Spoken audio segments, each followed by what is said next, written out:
So guys, we're on to the last match. Before I go to Unstoppable versus WE as the final match, currently they are playing the third match of EST playing against WE.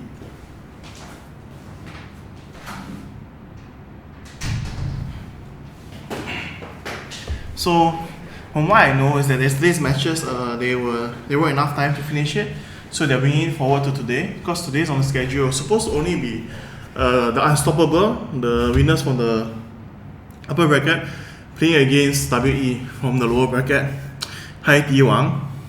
Okay, so here clearly you can see that WE has been put on the back foot. EST, after dropping one game yesterday, dropping another earlier today, they're currently back on to the third game. And WE seemingly is losing this right now. But so far though, WE has been making quite good comebacks based on the games from yesterday and the day before. Sorry, just yesterday, not from the day before. So it'll be interesting to see how and what they do in order to win this game. So currently, a few of new heroes are being used. If you watch the stream from yesterday, they are mostly the only one that's very specific that's different would be EST. Xiao Ge is currently using Xiao Lu, which is a kid in a very cute suit, but he's actually a really strong hero to use. So other than that, all others are the same. Currently we see Chang, Anubis, both ADs currently the top picks in China. Two of the newer ones we are currently not in our game. Both of them have escape ability, a way to deal range damage, kill minion waves and things like that. Here we see a fight playing in the jungle, but both of them are just going to back off. Hope Zhonghui might want to go back in actually. Or they're fighting for this buff, and he managed to run away for the side of WE. As soon as he saw that he was in danger, he immediately backed off. But here though, his teammate was coming in to help him, so I'm not sure whether it's going to be good for her. Level 8 only. There goes Zhonghui with this silence and the slow. There was nothing that WE Jack could have done, and he falls as well. So here 15 to 7, mainly with a 7k goal difference, it's going to be quite hard for WE to make a comeback in terms of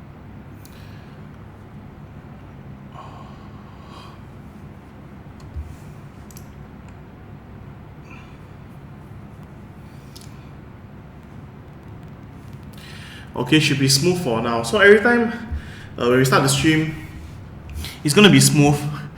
But after a small period of time, I'm not sure why YouTube just decides that okay, the stream is not going to be smooth anymore. So I'm not really sure how I'm able to going to counter that just yet. So I'm trying really hard to make sure that the line is stable and everything. So yeah, on our end, I've done everything I could on our line.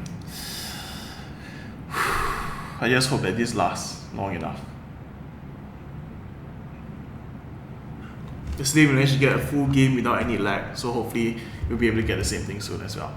So with that, we see the minion waves are being pushed, but one thing that makes Calibur of Spirit so different is that it's really hard to capitalize on how you're going to push the tower, because towers, almost on all stages of the game, they do a lot of damage. Unless you are super tanky, you have a lot of armor and health, it's going to be very hard for your team for you to just tank it and then they try to do as much damage as possible to bring it down.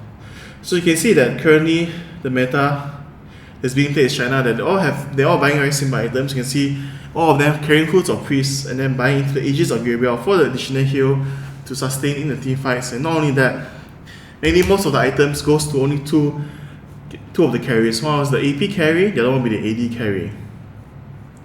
AD carry most of the time so far, they always go for Blade of the Soul Devourer and then they build the Devil's Mask. And from there on, there's a lot of changes going to it. So Woi Jaiso, I hope it's not as lag anymore. I've tried to adjust it. So if it's still laggy or anything, do let me know and I'll see what I can do for you guys. Right. So here we're going to see an attempt onto the Guardian. We managed to get catch punch now, goes in with the burst, but we will see the Seraphim as a counter, and with this, it's going to be a 1-for-1 trade.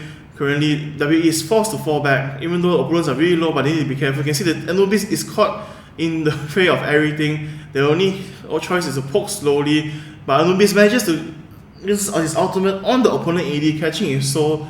So with that, he had additional damage, so it's going to be a 2-for-2. It's actually going to be 3-for-2. I did not notice that extra kill, so WE slowly but surely getting back some momentum back in this game. WE's AD though, being a boss. Just a total boss. So he has enough damage, so he'll be able to take it out. But you can see that even though with that he did take a lot of damage, and Zhonghui, the judge, is coming into fray, and with that he dashes away, he uses Ultra Speed Stone, but I don't think it's going to be enough. And with that, with his lifesteal though, I believe he should be able to sustain just enough. But the problem will be the burst from the spells. And Zhonghui, the judge, is supposed to forward punch, now catching him a great start, and with the chunk of damage coming in together, as he will fall in the end. So backup was quick from the side of WE. Zhonghui went in too aggressively, trying to secure the kill. He currently does not have that